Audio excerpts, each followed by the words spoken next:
السلام عليكم ورحمة الله وبركاته. طلاب سنة أولى عاملين إيه؟ يا رب تكونوا بخير.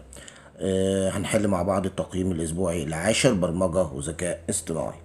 الاختبار الأولاني بيقول لي في السؤال الأول: ما المقصود بالعملية المنطقية؟ تمام.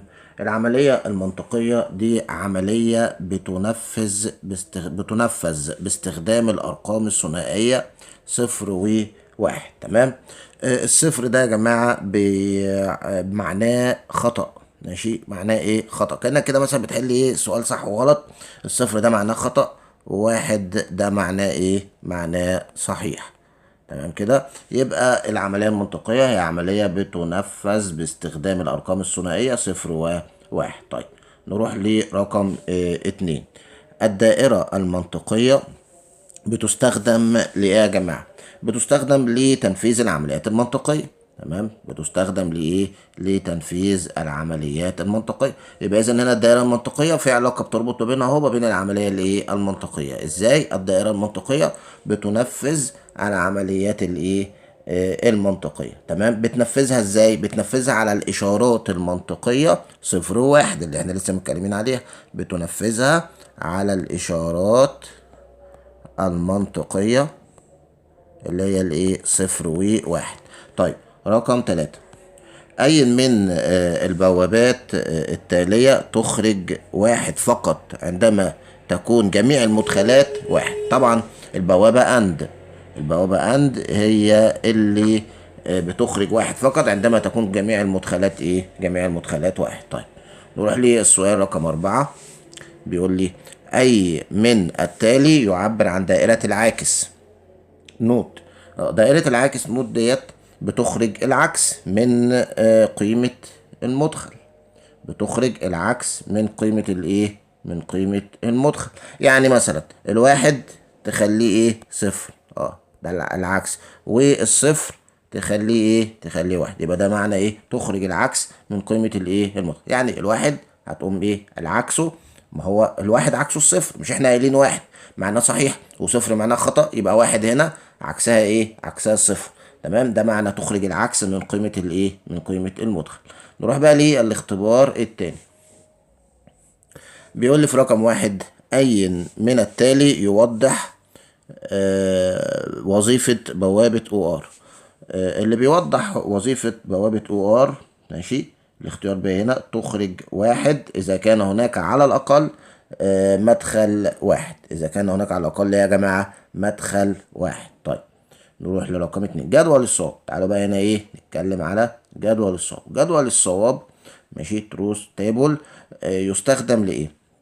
جدول الصواب بيستخدم لتوضيح نواتج جميع الحالات الممكنة للمدخلات. طيب، خدوا بالكم، هو مش بيستخدم لتوضيح جميع الحالات الممكنة للمدخلات وبس، لا، ده بيستخدم كمان لتوضيح نواتج المدخلات ووصف البوابات المنطقية.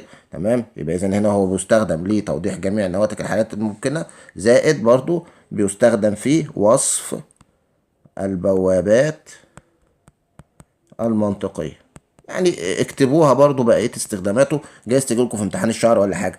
ايه هي البوابات المنطقية اللي بيستخدم جدول الصواب في وصفها؟ البوابات المنطقية اللي هي اند، تمام، والاو ار والنوت. تمام. ديت البوابات المنطقية اللي بيستخدم جدول الصواب في وصفها. هل بيستخدم جدول الصواب في حاجة تانية؟ بيستخدم في تصميم الدوائر المنطقية. بيستخدم كمان ايه؟ في تصميم، تبقى عندكم الدوائر الايه يا جماعة؟ المنطقية. تمام كده. الدوائر، تصميم الدوائر المنطقية في ايه؟ يعني في الحوسبة، ماشي، وفي الهندسة الإلكترونية. في الحوسبة والايه؟ والهندسة الإلكترونية. يبقى راجعوا معايا كده، في 3 استخدامات اهوت احنا قلناهم لجدول الصواب. ايه هما ال3 استخدامات دول؟ اول حاجة اهي اللي احنا اخترناها: توضيح نواتج جميع الحالات الممكنة للمدخلات. تاني حاجة وصف البوابات المنطقية اللي هي اند او ار، ماشي، ونوت. والحاجة التالتة اللي بيستخدم فيها جدول الصواب: تصميم الدوائر المنطقية في الحوسبة والهندسة الايه؟ الإلكترونية. دول ال3 استخدامات بتوع جدول الصواب. تكتبوها عندكم علشان تذاكروها. طيب، رقم 3: ما ناتج بوابة اند اذا كانت المدخلات 1 وصفر، الناتج هيكون صفر. ماشي، الناتج هيكون ايه يا جماعة؟ صفر. طيب رقم 4، ما وظيفة دائرة الجمع النصفي؟ هاف أدر. طيب وظيفة دائرة الجمع النصفي جمع رقمين ثنائيين من خانة واحدة. جمع يا جماعة رقمين ثنائيين من خانة ايه؟ واحد. يعني 1 بيت لكل رقم. البتات اللي احنا اتكلمنا عليها في تقييمات قبل كده، 1 بيت لكل ايه؟ لكل رقم. جمع رقمين ثنائيين من خانة ايه؟ من خانة واحدة. نروح بقى ليه الاختبار التالت. بيقول لي في رقم 1 تتكون دائرة الجمع النصفي من ايه؟ بتتكون من بوابة اللي هي ج ديت، بوابة اند و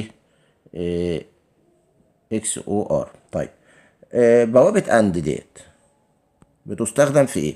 بتستخدم لحساب الحمل كاري. ماشي، بتستخدم لحساب الحمل اللي هو اسمه ايه؟ كاري.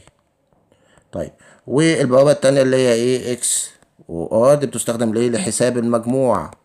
ماشي، لحساب الايه؟ المجموع اللي هو ايه؟ اس يو ام. ماشي، مجموع سم. يبقى اذا هنا بوابة اند ليها استخدام وبوابة ايه؟ اكسور دي ليها استخدام. اند دي لحساب الحمل الكاري، واكسور دي لحساب المجموع اللي هو ايه؟ س. طيب بيقول لي هنا بقى ايه السؤال ده؟ بقى حكاية بقى، في مشكلة. رقم 2، ما الفرق بين دائرة الجمع النصفي ودائرة الجمع الكامل؟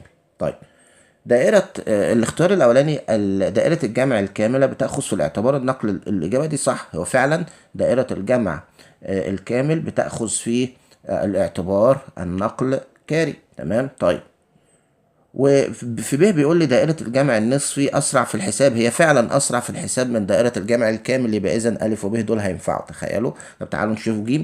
هل دائرة الجمع الكامل تستخدم مدخلا واحدا فقط؟ لا، دي ما تنفعش بقى. ليه؟ لأن هي بتستخدم 3 مدخلات.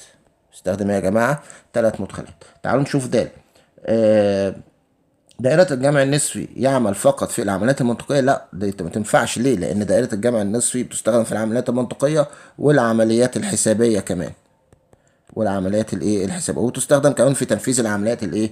الحسابية. يبقى ج ودال دول ما ينفعوش. ليه؟ لأن دائرة الجمع الكامل في ج بتستخدم 3 مدخلات، ودائرة الجمع النصفي في د مش بتستخدم فقط في العمليات المنطقية، ده كمان بتستخدم في العمليات الحسابية وفي تنفيذها. لكن أ دائرة الجمع الكامل بتأخذ في الاعتبار النقل. العبارة دي الاختيار ده صح. ودائرة الجمع النصفي في ب هي فعلا أسرع في الحساب من دائرة الجمع الكامل. يبقى أ وب هينفعوا معايا. فالرقم 2 دي إيه؟ مشكلة، لأن في إجابتين ينفعوا معايا. طيب رقم 3، في دائرة الجمع الكامل عدد المداخل هو إيه يا جماعة؟ عدد المداخل لسه قايل لكم أهو 3. ماشي، لسه قايل لكم ايه؟ 3. طب ايه هي المداخل دي ال3 ديت؟ المداخل اللي هي ايه؟ ماشي، وبي، والمدخل التالت اللي هو ايه؟ كاري ان. اسمه كاري ان، المدخل الايه؟ التالت. طيب رقم 4 بيقول لي اي من التالي ليس من مكونات دائرة الجمع الكامل. طيب مكونات دائرة الجمع الكامل اللي هي اند اور واكسور. ال3 دول هي دي مكونات الجمع الكامل. يبقى ال3 دول ما ينفعوش. يبقى الوحيده الاختيار اللي ينفع د. ماشي، د ديت هي ايه؟ اللي ليست من مكونات الجمع الكامل. يبقى هنختار، لان مكونات الجمع الكامل احنا لسه قايلينها اللي هي اند واور واكسور. ال3 دول مش هينفعوا لان هي دي مكونات. بيقول لي هنا ليس من مكونات الايه؟ الجمع الكامل. يبقى هناخد ايه؟ هناخد د اللي هي مش من المكونات.